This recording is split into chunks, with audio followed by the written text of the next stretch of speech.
breakfast today. I had a chicken breakfast meal first today. I had a 20 chicken breakfast meal first today. I had a 20 chicken breakfast meal first today. I had a 20 chicken nugget box meal for breakfast today. I had a 20 chicken nugget box meal for breakfast today. I had a 20 chicken nugget box meal for breakfast today.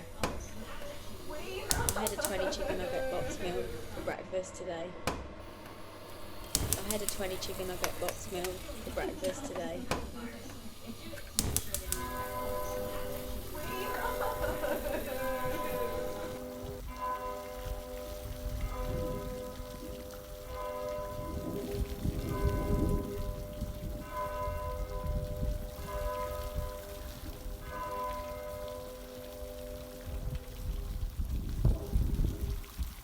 In the morning, I would probably have a pain au chocolat or a croissant, something light, or like cereal if I'm feeling to get up and go into my kitchen.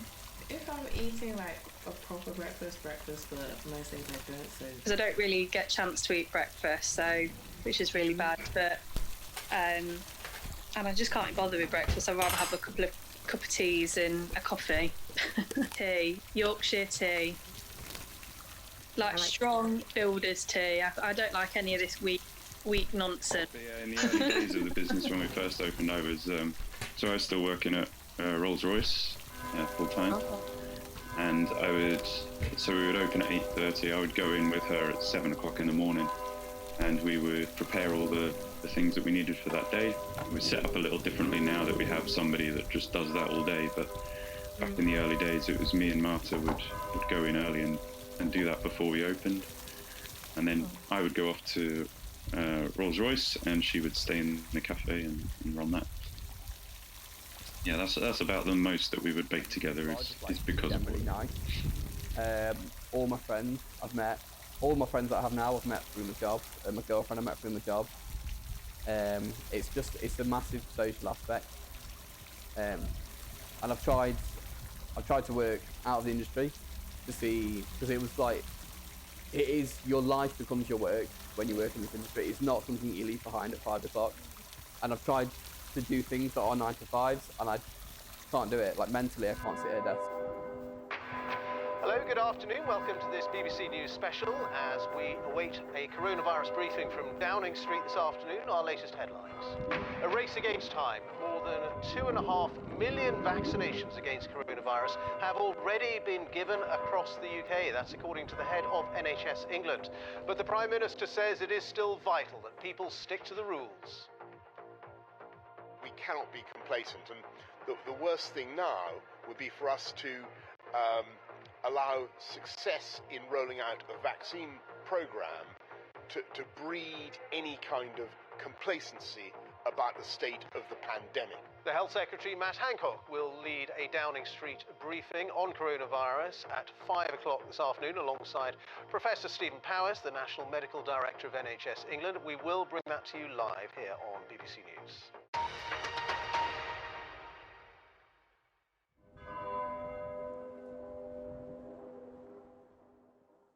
Yeah, so I don't know if it's relevant, I'll start off saying this, that I'm very anti-Tory.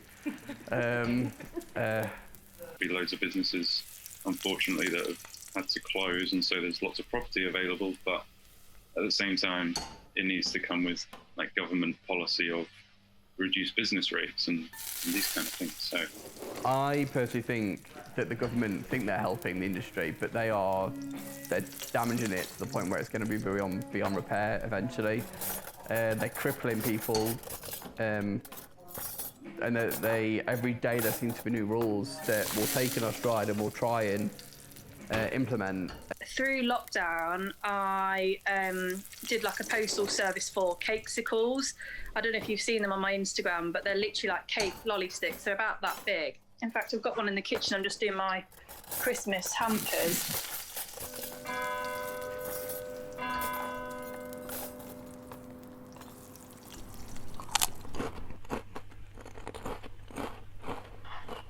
tell you what, I'm a big fan at the moment. Aldi do the biscuits, like a little cracker biscuit that's got salt and black pepper in them.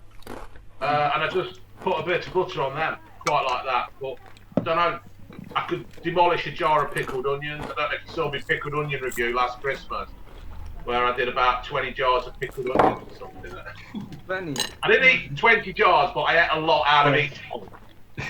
Food, I'm open to anything. I'll try any food.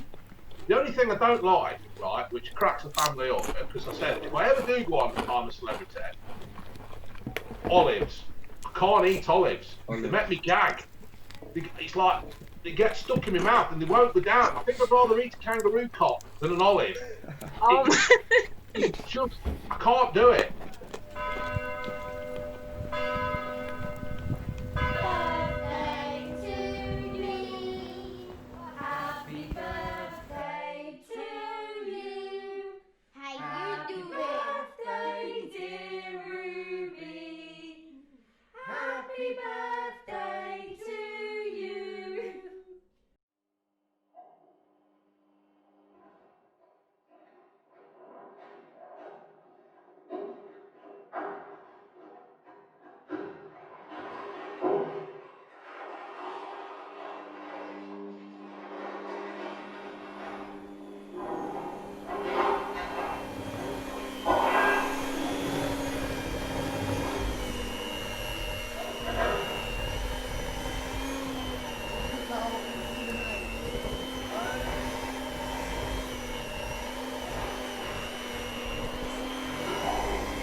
You have to be a lot more careful now with since we're in the food business and we're going from house to house.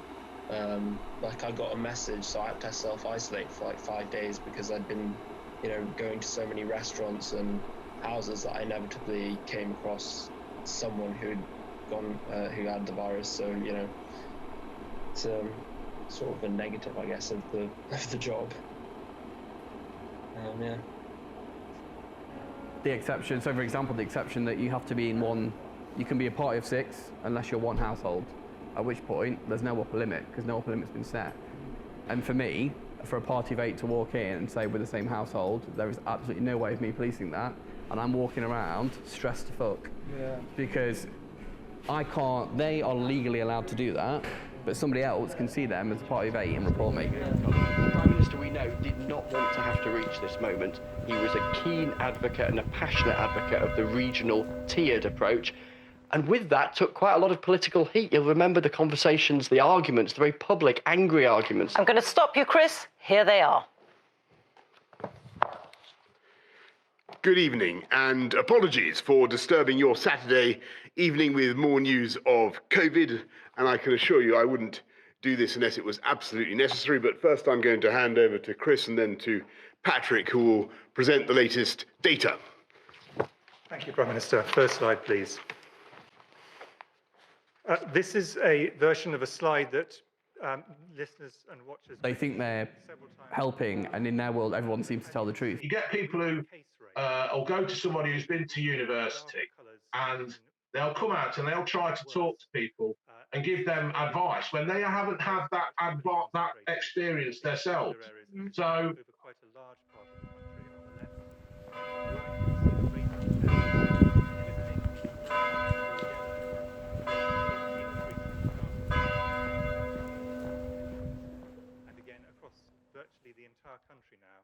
I'd go with dinner probably. Yeah. Yeah, I think it's got to be dinner. First wave peak by this time, deaths would follow. So unfortunately, that's a very grim picture in terms of what this looks like in the absence of action and continued growth. Next slide, please.